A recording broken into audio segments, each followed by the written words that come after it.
Ladies and gentlemen, Parliament inherits more than a chamber, a set of rules, and a legislative calendar. It inherits the hopes of millions of citizens, the unfinished work of those who came before it, and the constitutional duty to leave the institution stronger than it found it. That responsibility now rests with each one of us, honorable members. Permit me, therefore, to congratulate you upon your election to the 12th Parliament of the Republic of Uganda. Today, we meet not as competitors on the campaign trail, but as custodians of one institution upon which the health of our democracy largely depends. Our political persuasions may differ, but our constitutional obligation is shared: to represent our people faithfully, legislate wisely, safeguard public resources, and ensure that those who exercise public authority are accountable to the citizens from whom that authority is derived. It is in that spirit that I address us today. The office of the Leader of the Opposition draws its authority and mandate from Article 82A of the Constitution, reinforced by the Administration of Parliament Act and given practical effect through our rules of procedure.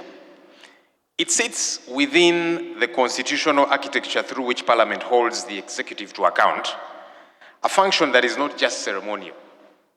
Parliament was never designed as a passage point for government proposals. It exists to interrogate policy before it becomes law, to scrutinize proposals. It exists to ensure that expenditure is scrutinized before it is authorized, and to demand accountability after public resources have been spent. Where scrutiny is treated as obstruction, where disagreement is read as disloyalty, and where alternative ideas are dismissed as inconveniences, Parliament cannot discharge that function. Every mature democracy recognizes the opposition for precisely this reason. A strong opposition is one of the principal safeguards against the abuse of public power. Accountability is an act of fidelity to the people who elected all of us, and history will judge whether we proved worthy of that trust. The office of the Leader of the Opposition gives practical expression to these principles.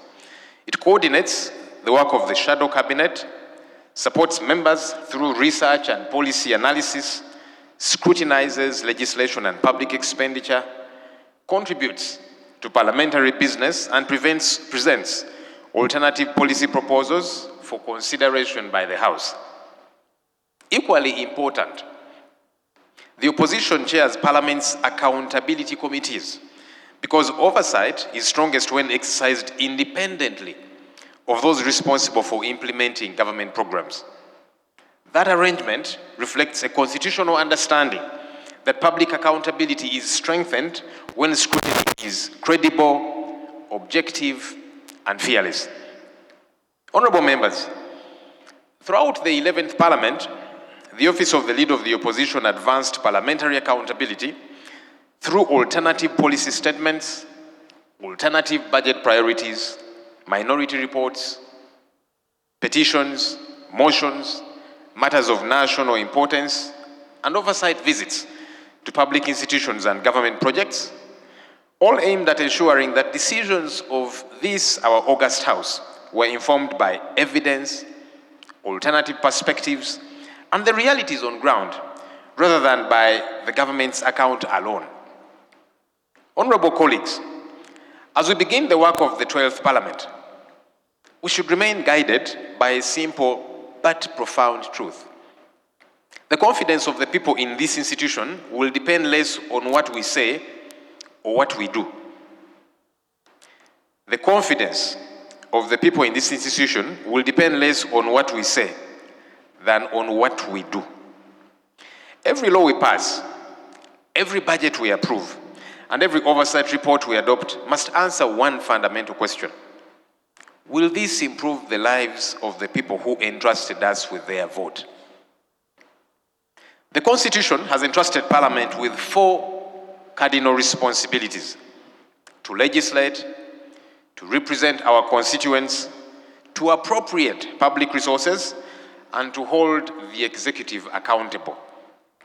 None of these functions is superior to the other, and none should be exercised casually. Laws shape the character of our nation. Budgets reveal our priorities. Oversight determines whether public promises become public services. When any of these responsibilities is weakened, Parliament itself is diminished.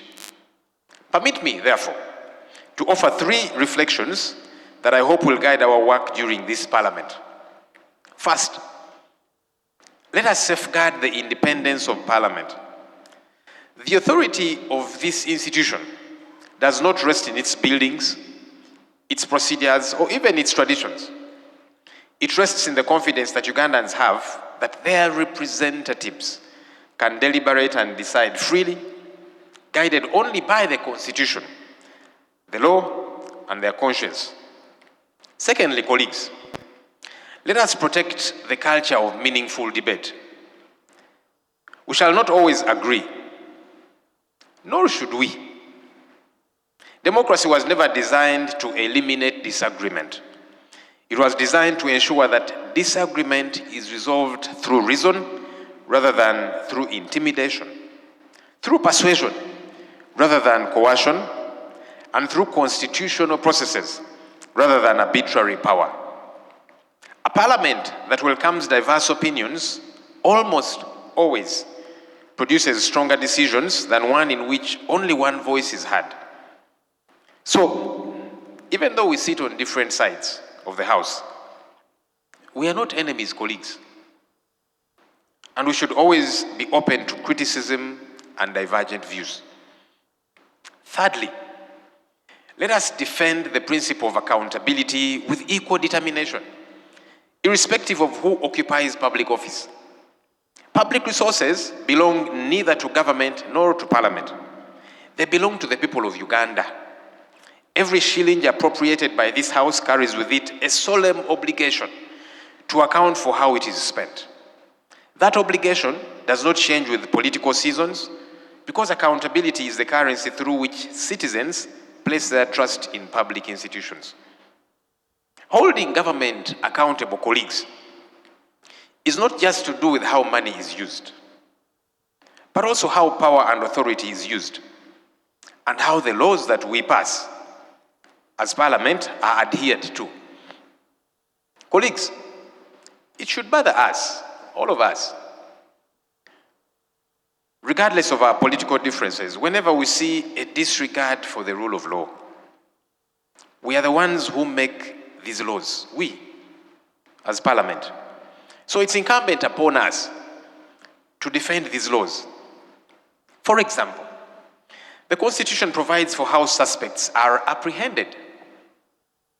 A constitution that was made by Parliament. But we see people being abducted and kept in incommunicado detention for days without access to family or lawyers. And some are even tortured while there. Colleagues, this is wrong. And we, the people's representatives, ought to condemn it and ensure that it doesn't happen. The most recent victim of this is the Honorable Miriam Atembe, former MP, former minister. She participated in the formulation of our Constitution. For someone who took part in creating the foundation on which we stand, the least we could do for her is follow the right procedures if the state is interested in her for any legal reason. Besides, colleagues, criticism should never be an offense. I've heard some people say that those criticizing should always do so respectfully. And I agree. However, respect should be on both sides of the coin. Both sides, at all times. Right Honorable Speaker, you made it clear in your remarks shortly after being declared Speaker that the media should be able to operate freely. And those media houses that had been banned from accessing Parliament eventually returned. Today, we see the same media houses that belong to Nation Media Group being shut down arbitrarily because they are holding us leaders accountable. UCC, which is the regulatory body, has said it does not know the circumstances under which the closure happened, but that it will investigate. Colleague leaders, it is in the best interest of all of us to see that institutions are functional and that the rule of law is respected. May we all, regardless of our different political parties, strive to see that this happens. History has consistently demonstrated that nations are transformed not just by visionary leaders, but by strong institutions. Governments come and go. Political parties win elections and lose them. Parliamentary majorities change with time. Yet the enduring strength of our republic will depend upon whether institutions such as Parliament continue to command the confidence of those they were established to serve. As the leader of the opposition, I give this assurance: we shall discharge our constitutional mandate firmly, responsibly, and patriotically. We shall scrutinize legislation with diligence, examine public expenditure with rigor, present alternative proposals with honesty, and hold the executive accountable with fairness. Where government actions advance the national interest, they will find constructive support from us. Where they depart from the Constitution, however, and undermine accountability or fail the people we all represent, we shall speak with clarity, conviction, and respect for this institution. Allow me to conclude where I began. We are part of this house at the behest of the people of Uganda. That confidence is not a permanent possession. It is a trust renewed only through faithful service. Long after the speeches we make have been forgotten, and long after the divisions in our chamber have faded into history, one question will remain: did our service strengthen Parliament and improve the lives of our people? If at the end of this Parliament, our citizens have greater confidence in their institutions, stronger faith in the rule of law, and renewed hope that public office exists to serve the public good, then we shall have honored the oath that we took, honorable colleagues, and we shall have justified the confidence placed in us. I appeal to all of us, therefore, to work together, all of us, for the good of this our nation. The Constitution entrusted Parliament with immense powers because it trusted Parliament to exercise those powers wisely. May history record that the 12th Parliament proved worthy of that trust. I thank you for your kind attention, and I say this for God and my country. Thank you.